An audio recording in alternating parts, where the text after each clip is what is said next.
tell me your name and tell me a little bit about yourself? Yes, my name is Tamara Hawkins. I'm a mother of two daughters, three granddaughters. What else can I tell you about myself? I have a master's and a degree in healthcare administration. I'm a filmmaker, an actress. I am an author as well, and a film video editor as well. How did you meet your abuser and what was the relationship like in the beginning? I met him actually before we ever got involved. I met him back in 2012, and we actually had been having some conversations and spending some time together, but I knew then that I was not trying to be involved with him, but I was just a friend. And then I started noticing red flags. And then maybe, I believe, 3 or 4 years later, he contacted me on Facebook. And it was at the time that I had healed from a relationship and was ready to date again. So I believe that when I spoke it out to the atmosphere, I'm ready to date, here he comes in my inbox. And so it was then that we began to date and become closer. And I guess those red flags went out the window. When did you notice that something wasn't right? Okay, I'm gonna answer that two ways because I should have known when he told me that he was bipolar. I should have ran then, but no, I just told him keep that way over there somewhere. But when I began to notice that things weren't right, it was more spiritual because I was praying a lot. So I began to see a lot of things in his eyes.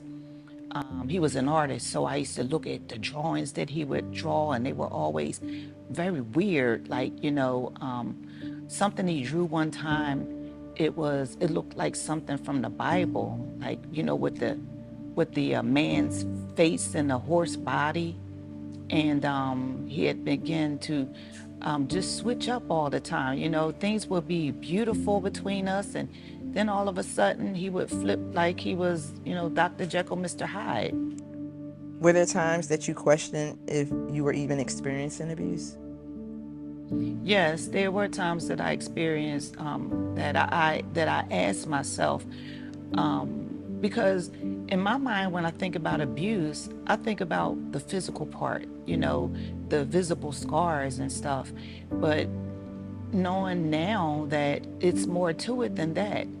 So I was always focused on the good times that we were having and how much fun, we were having in our conversations and, all of the romantic, intimate, times that were, that we shared, and I'm a big romantic person. So I was always just looking to surprise him and just do things that was just fun and romantic, but not realizing that I was really creating something that I wanted with this person, but basically giving all the right things to the wrong person. And so in the midst of that, you know, um, when you're in a situation, and I'll just sidebar a little bit. I'm an only child. I was raised only by my mother.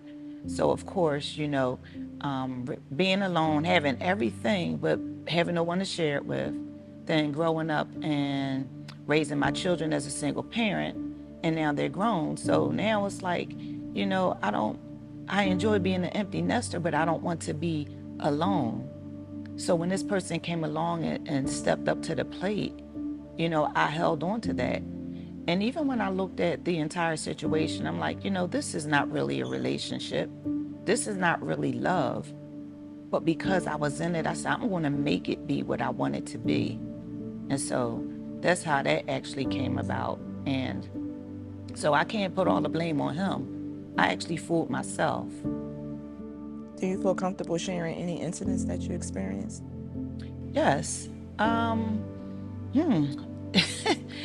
What I can recall, I guess the worst thing that I remember was when he put his hands on me. You know, um, I come from a line of women who fought their men. So, learning early on about generational curses and things like that.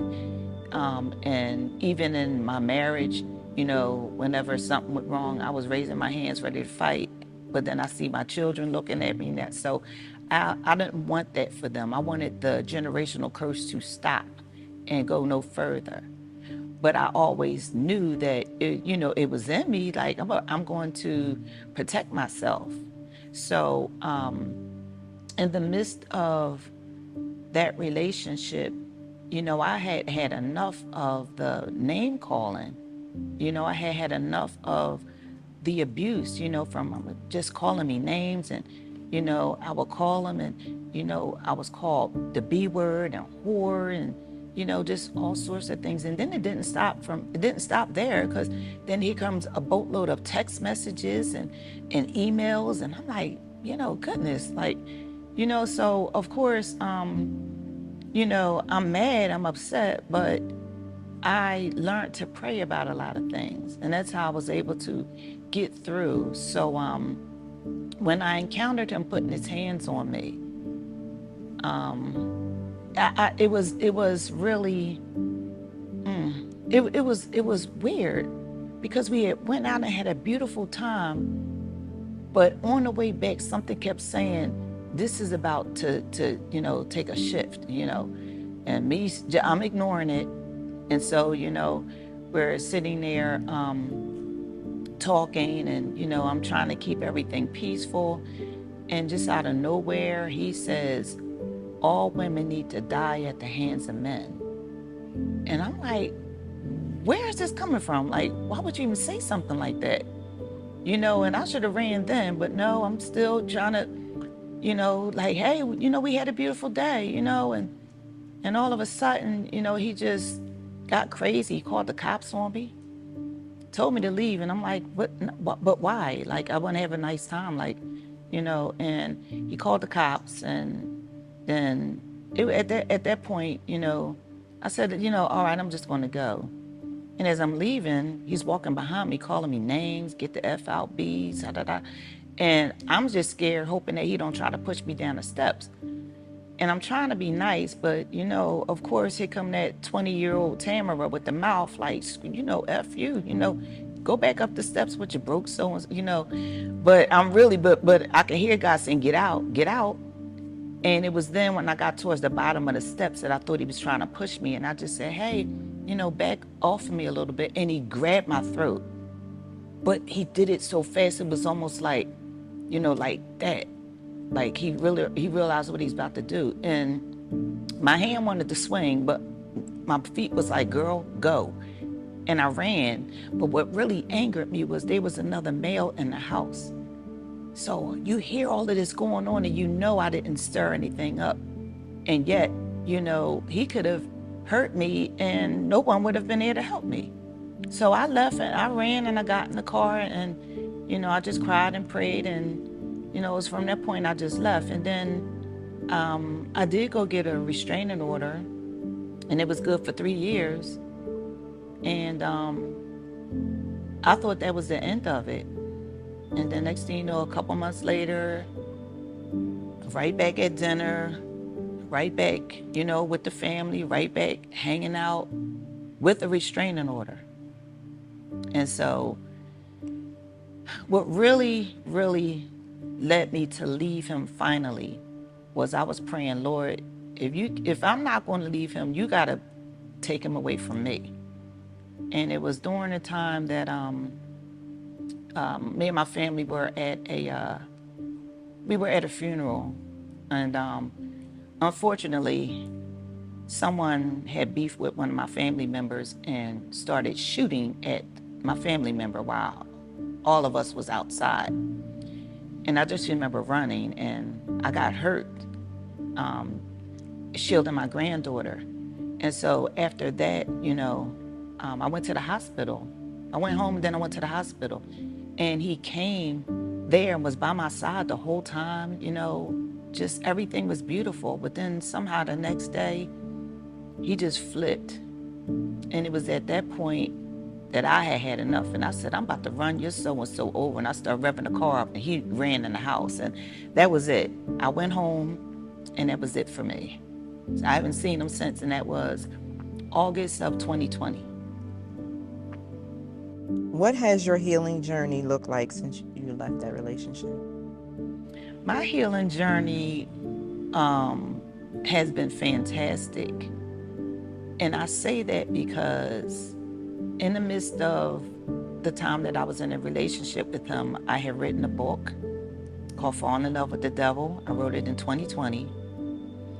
And the Lord showed me in a movie theater several times, and everyone in that movie theater was holding that book in their hand. So I said, all right, Lord.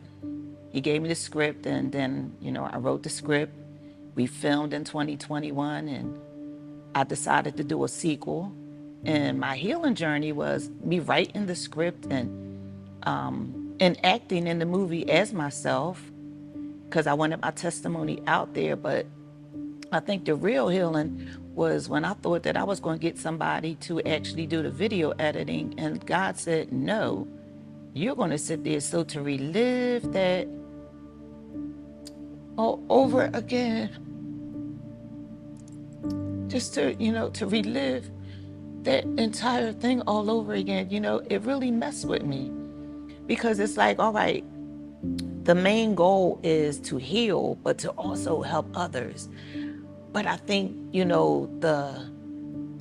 what really got to me was I'm healing through it, but how in the world did I let myself go through that? That was the big thing. So, I feel like at times I'm still healing, and sometimes I haven't done it lately, but sometimes I actually have to go back and watch those movies as a wake-up call because I believe that you can heal from it, but when you're not 100% delivered from it, and you still crave that love, you still crave having companionship, that here comes some old joker with them same demons. So it's a struggle. What would you tell someone who is currently in an abusive relationship? Ooh, well, I would simply say that, have a support system, have a church home or a prayer partner or something, but also, begin to find some outlets, something, because it's scary when you have children with someone and, it's harder for a person to get away. But thank God that wasn't, that wasn't my experience. But for someone that is, matter of fact, I'll take that back. It was an experience because my daughter went through it with her daughter's father. So, and that was a struggle. But, I had people around me that said, hey, we're going to fast, we're going to pray, put his name in Psalms 37, all types of stuff. And at first, I'm ready to fight. I'm just ready, like, forget all that. No, we going to meet him when he, that's where I was at because you don't mess with my babies. But at the same time, when I seen how God was whipping this boy's behind, it made me say, Lord, can you slow up a little bit? That wrath is vicious. What do you wish that the public understood about domestic violence? I wish that the public would understand that it's not it's not just in your head. I hate to hear that, oh, that's in your head, oh, they didn't really do that. That's a lie. Everything is not physical. Somebody calling you names or, gaslighting you, and you're going through narcissistic situations, you, that's not in your head at all. It's very real. And how would you say that this experience shaped you and who you are today? I would have to say that it shaped me better in my prayer life. It shaped me from, it shaped me from, I believe that it shaped me because it turned anything that was negative into positive, It turned anything that was considered a weakness into strength. It turned everything also into just realizing it's not about me all of the time. That I may have gone through some things, but I needed to be there for other people, basically. Yeah. How has this experience shaped you?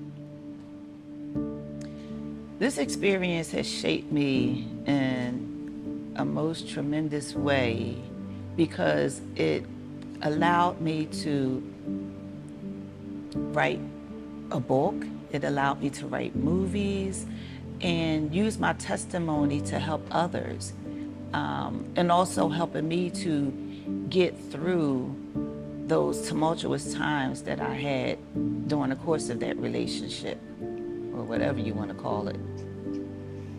If you could speak directly to your younger self, what would you say?